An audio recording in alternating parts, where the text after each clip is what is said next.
Senator Russell, do you think that the president's decisions on Vietnam policy that he announced last week went far enough or too far? Well, I think they were about right for the conditions as we find them today. Of course, this situation in Vietnam presents the most frustrating problem that has ever confronted the American people.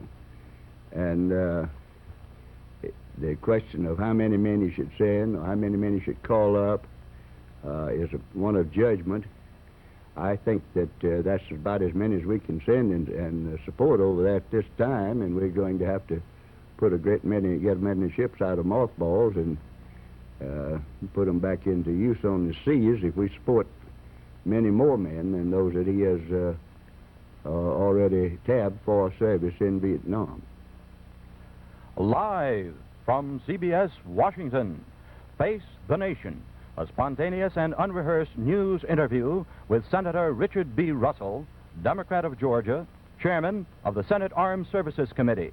Senator Russell will be questioned by CBS News Correspondent Neal Strawser, John L. Steele, Washington Bureau Chief, Time Life News Service, and CBS News Correspondent Martin Agronsky.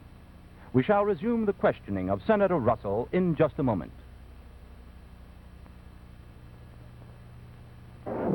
CBS Sports is your TV ticket to the important events, the championship events, the year round.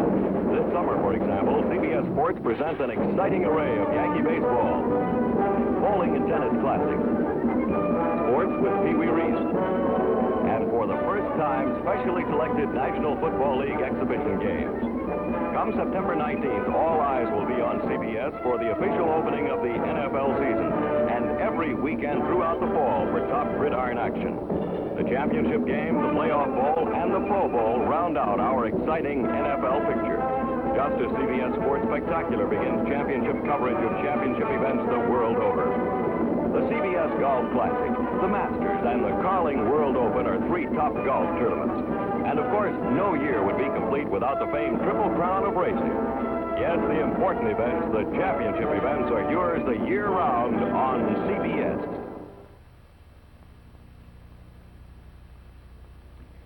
Senator Russell, you said a week ago that the United States has made every conceivable blunder from a military standpoint in the Vietnamese War.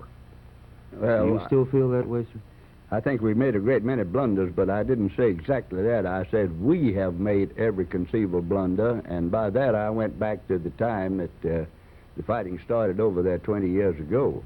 We've made our fair share of them, but I think the French and their strawman Baudin and even Diem and this long succession, but rapidly moving procession of successors to Diem have all made mistakes. Our greatest mistake there has been in overemphasizing the military and not putting sufficient emphasis on the civilian side.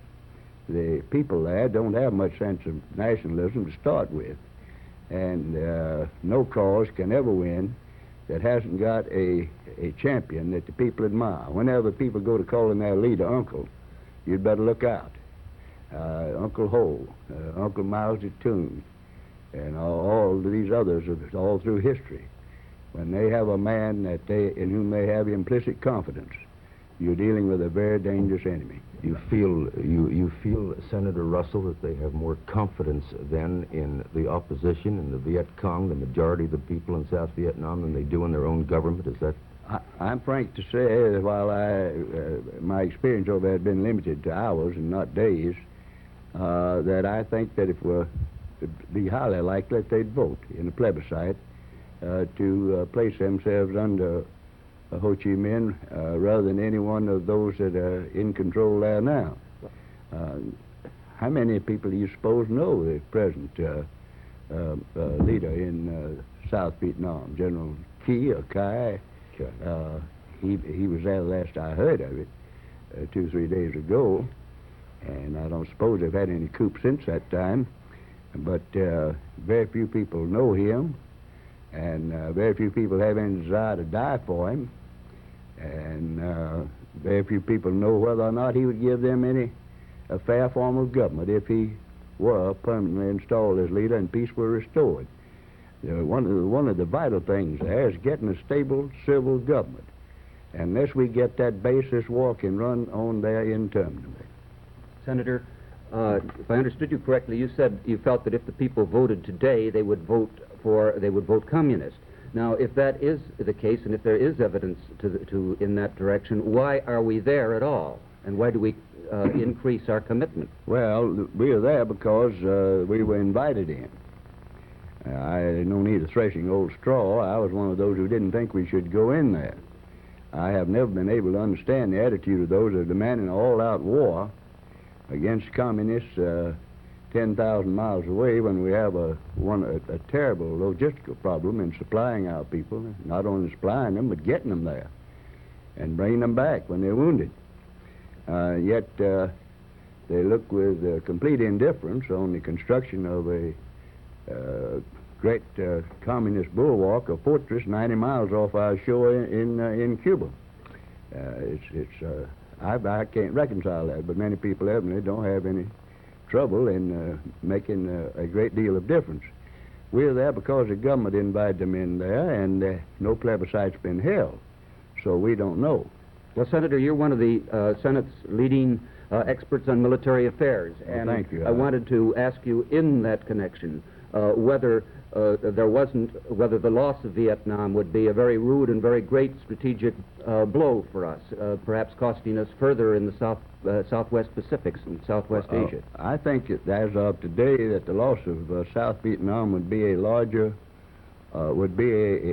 worse blow to our world prestige and to our reputation for keeping our word under all conditions than it would be from either a strategic or a tactical or an economic standpoint. I don't think it has any value strategically, and if we can depend on our missiles to defend us from here, well, we don't have to have South Vietnam to hold back the hordes of communism.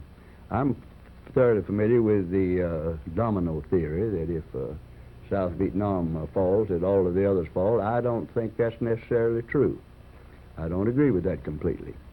But I think that our chief stake today in South Vietnam is to show the world that when the United States pledges its honor and its word in any written document to carry out any treaty or agreement, even if we're mistaken in signing it, that we will do it. Because if our word isn't good in South Vietnam, it isn't good anywhere else around the world. And Senator our Russell, position of world leadership will topple. Senator Russell, since you take that view, are we now on the right course? Are we doing enough to win the war and protect our prestige and word in South Vietnam?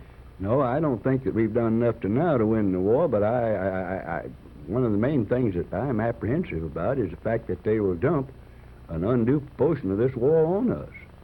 Now, the Vietnamese still have a great many soldiers there. We have spent billions of dollars supplying them. We're spending between $2.5 and $3 million a day there now. We're even paying the officials of their government. And I have been very much concerned lest they drop out of the fight and leave us there. In that event, I think we'd be justified in leaving. I'll be frank to say that, if the Vietnamese don't carry on the war.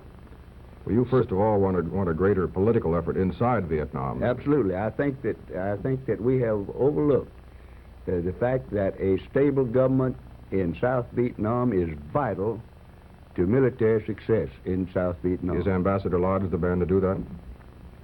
Well, I have a great admiration for Ambassador Lodge, and my personal relations with him have been wonderful. He was a member of the committee that I took out of here in 1943, the only congressional committee that left Washington. Personally, I would not have selected him to have gone back in there, because I think that reopened some old wounds between the two factions that had clashed about the elimination of Diem as the leader of the Vietnamese people. I would have put him in a position of great trust and responsibility, but I would not have sent him back to South Vietnam. Senator Russell, your relationship with President Johnson has been very long and very close. Yes, you don't always take my advice, Mr. Right, Agronsky. sir. That's the point I wanted to come to. Certainly, you have made all these points to the president that you're making to us now. Oh. What is the president's reaction when you raise this point about the lack of political effort you're feeling that we don't do enough there? I doubt the propriety of my getting into my private conversations with the president. I never have done it. I don't do it on the floor of the Senate, and I hardly think I should on this program. Let me rephrase it, sir. Let's not address it to the president. What could we do that we are not doing, and have you proposed this to the administration? Well, I think we're putting much more emphasis now on the stability of the South Vietnamese government. General Taylor got in trouble there because he talked like a Dutch uncle to all of these young generals that were running these coups about one every 2 weeks over there. I think it had a good effect. He was criticized in many quarters for what he did. I think he did exactly the proper thing. And I don't know. We have over there Mr. Alexis Johnson, who is a man of vast experience in this field. We have some of our best people, supposedly our best people, in the field of diplomacy as well as in administering the aid program. But I still don't think that we have done enough. I think that we could do more. And as to the details of that, I am not familiar enough with the problem. I haven't lived with it over there. But I would like very much to have General Taylor make a full report to the president with all his suggestions as to what can be done to stabilize the civilian government. I have great confidence in General Taylor, and I know it's very popular to sniff at military men, but General Taylor is a remarkable man. He's not only a great soldier, he's a great scholar, and I think a statesman. Senator Russell, on the military side, are you one of the reasons why President Johnson did not decide to take steps that would have forced him to go to Congress, such as calling up reserves and extending enlistments? It has been so reported. Well, I don't know whether that's one of the reasons or not. I couldn't answer that question categorically. I don't know. Did you oppose that? Well, I know I didn't oppose it. I did say that I thought we should fill the ranks by other means.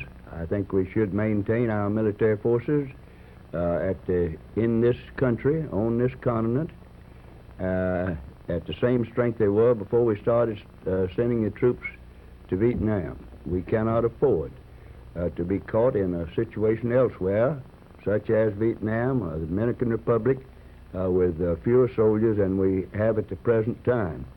Now, the question of how you to raise them is an important one. It's my own view that it is better to get men who have seen no service and train them as rapidly as possible, because I'm a great believer in distributing the responsibility for defending this country around as widely as possible. We've seen where people have fought in 2 or 3 or wars or 4 wars, whereas a man who was in the same high school class with that man had never fought in any war. And I therefore believe that the replacements should come as largely as possible from those who have seen no military service and who have made no contribution to this country's security. Senator Russell, you also sit on the Senate Appropriations Committee. You're chairman of it. What do you think that this heightened effort in Vietnam is going to mean in terms of money? How much is it going to cost? Well, it would be a sheer guess, Mr. Steele, but it's going to cost a great deal of money. Well, in that because we're 10,000 miles away from there, and the mere question of keeping those men supplied and supplying the Vietnamese, which we tried to keep as a matter of separate bookkeeping up until now, is going to run into fantastic figures. It's one of the most, it will be a highly expensive war. Can you give us a boxcar guess? Oh, I don't know just how many men we will send over there. But I would estimate that if this condition runs through next year and we continue to increase the forces there, it could easily reach $10 to $12 billion. Does that mean with it an additional spending of $10 to $12 billion on the military side? Would that mean that Congress would have to cut and go lightly on the Great Society programs such as education, health? Well, I would hope they would have the wisdom to do it. I think the security of the country comes first, but I don't know. We apparently at present time carrying on both programs simultaneously. President, Well, you know, every time you read in the paper about, say, well, we lost 2 planes or we lost 3 planes, that's a great deal of difference now when you lose a plane what it was in World War II.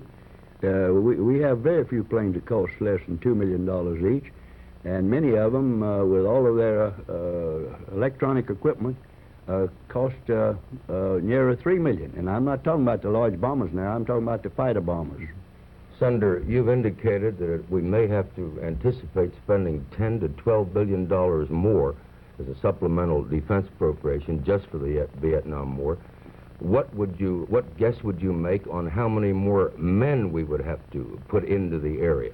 Now, there have been all sorts of guesses. The president now brings us up to 120,000 on the spot there. The talk in Washington, as you know, is that it'll go up to 250,000 perhaps before the year is out. Will it go to that, in your opinion? Will it go beyond that? There's so many imponderables, Mr. Agronsky, it's almost impossible to answer that question. I've heard all of this talk, and I know, of course, that we have plans for various numbers to go under various conditions. My off-the-cuff guess, and I'm probably foolish for making it, was based on the fact that our effort in South Vietnam would escalate and would increase.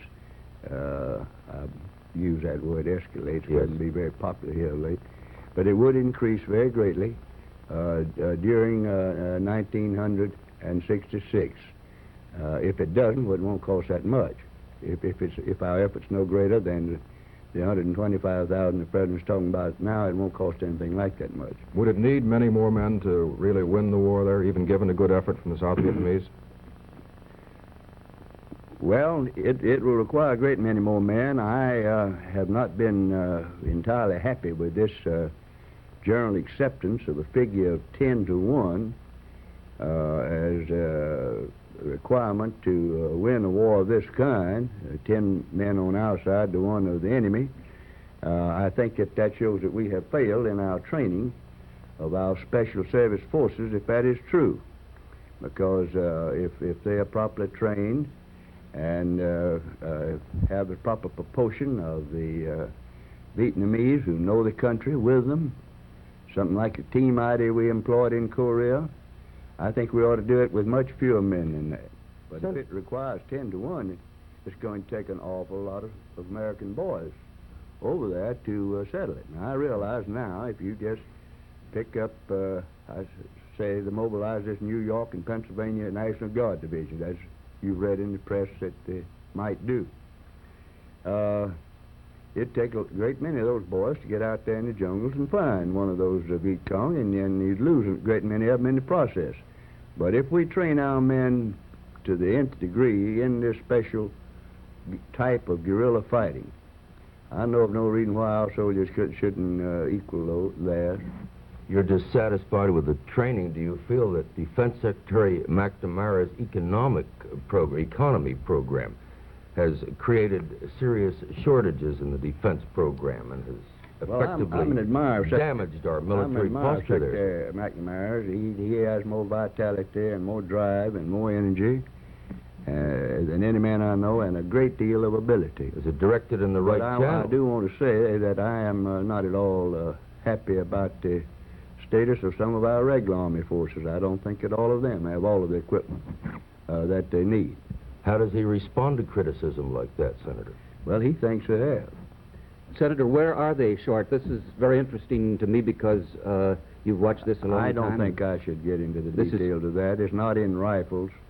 And is it in essential equipment or is it in ponchos? But it's in equipment that's very important to modern warfare, some of it. Well, now, you had 2 of the most important committees in the Senate. What are you doing about this? Are you going to investigate it and try to see that the shortages are rectified? We're trying to keep up with it now. We have a great deal of information on it. And Secretary McNamara, I will say this, he has done a great job. When he first came in, he did a tremendous job in improving the equipment of these ground forces, because we were not prepared to fight a conventional war at that time. And we are now prepared, but we still don't have all of the detailed equipment that we need. Now, this is the richest and greatest country on earth, and we have any excuse on earth for sending any son of American parents out to do battle in this day of weapons of tremendous destructive force unless he has everything on earth he could possibly need by the way of material and equipment in that battle. Are these shortages in guns and bullets, or are they in much less essential Well, things? they're not in rifles and ammunition of that type there. No, there's no shortage there. We have more of those than we need. Senator, I feel with Mr. Steele that this is a matter of enormous national interest, and we'd like to continue it with you in a moment, but there are many more things, too, that we'd like to ask you, and we'll resume the questioning in a moment, sir. Vegetables. 1,000 pounds of vegetables. Carrots, onions, cabbage, squash. And for only $2, you can send all 1,000 pounds of these vegetables to hungry people overseas. Here's how. Mail your $2 to CARE. It will buy 12 packets of seeds, 12 packets of protein, minerals, vitamins so desperately needed in the diet of undernourished people. And for $11, you can send these 7 agricultural hand tools to plant and grow the seeds. Send CARE seeds and tools to plant a network of friendship gardens around the world. CARE seeds plus CARE tools equals food. Help people to feed themselves.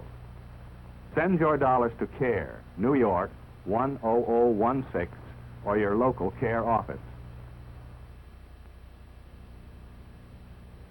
Senator Russell, to resume the line of questioning, your enormous experience in this area in the Senate Armed Services Committee certainly entitles you to make a very responsible criticism of our situation in Vietnam and the training and material that is available to our troops. Could you clarify that a bit more, specify a bit more what concerns you about our position there? Well, I want to make it perfectly clear that the United States Army today is equipped better than any other army on earth. There's no doubt about that. It has the finest equipment.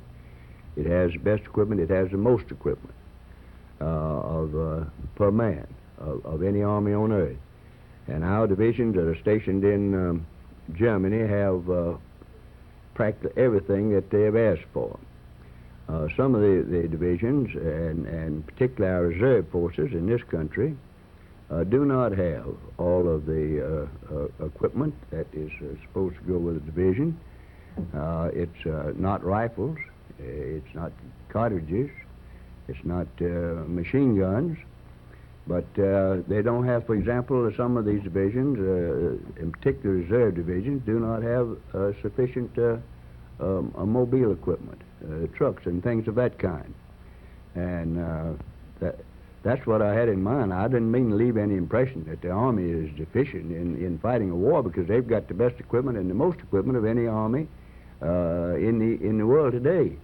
But I just would like to see them have everything that goes with the table of organization of an Army division or an Army regiment or brigade or whatever entity you're dealing with. Well, Senator, can we carry it just to one more point? Could you clarify this? And the implication of what you say, that we should have all the weapons necessary, carries us, of course, to atomic weapons and to tactical weapons. Do you or do you not have that in mind? No, I do not. We've got them running out of our ears. That's one area where there's no shortage. We've got plenty of atomic weapons, but I think everyone knows that we're not going to fire the first atomic weapon unless it's in a moment of very great desperation, and when the lives of thousands of American citizens are involved. We have plenty of atomic weapons. I think we have the regular forces have plenty of conventional weapons. You feel you express the consensus of the Congress, sir, when you indicate that President Johnson's decision to keep this a conventional war, what we call a conventional war today, is the right one? Well, of course, we can't afford to use a nuclear weapon in Asia at this time, and with our world moral image and our position of leadership puts us at a terrible disadvantage in using atomic weapons. We almost have to save them until we retaliate against an atomic attack. Senator Russell, in the very few seconds remaining to us, the voting rights bill, the compromise, comes back to the Senate floor this week. You weren't here for the debate. Do you plan any last-ditch stand now? I have not consulted with those who oppose the bill in the long days of debate in the Senate. They were finally gagged in that debate. It's very evident that the votes are present in the Senate to enforce a gag rule at the present time. There's been so much feeling generated throughout the country due largely to the acts of a few individuals that I doubt very much that any prolonged discussion would avail. John, I'd like to ask many more questions as you do. It's been so interesting, but I'm awfully sorry our time's up. And thank you, Senator Russell, for being with us here on Face the Nation. The concluding word in a moment. Mr. Agronsky. Most of the time, brakes stop cars. Sometimes, trees stop cars. And too often, other cars stop cars. But what stops the people inside? Things like dashboards and windows and seat belts. Obviously, seat belts are best because they stop you safely. Can stop at least 5,000 deaths a year, 1/3 of all serious injuries, according to the National Safety Council. That's because seat belts keep you inside a margin of safety. When your car suddenly stops, you stop the safer way. Without seat belts, no margin of safety. You keep on going to serious injury or death. So wrap your family inside the margin of safety only seat belts provide. Get seat belts now and buckle up for safety.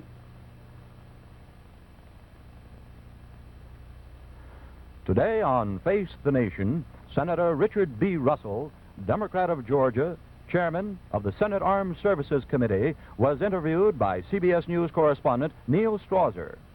John L. Steele, Washington Bureau Chief, Time Life News Service, and CBS News correspondent Martin Agronsky. Next week, another prominent figure in the news will face the nation.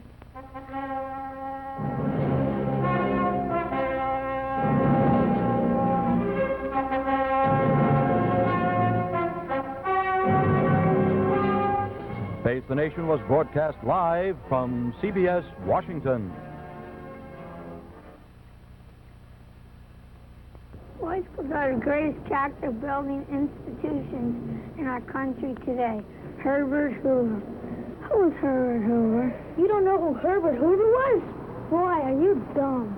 Oh, yeah, I bet you I do know who Herbert Hoover is. I bet you $1,000,000 I do. Okay, it's a bet.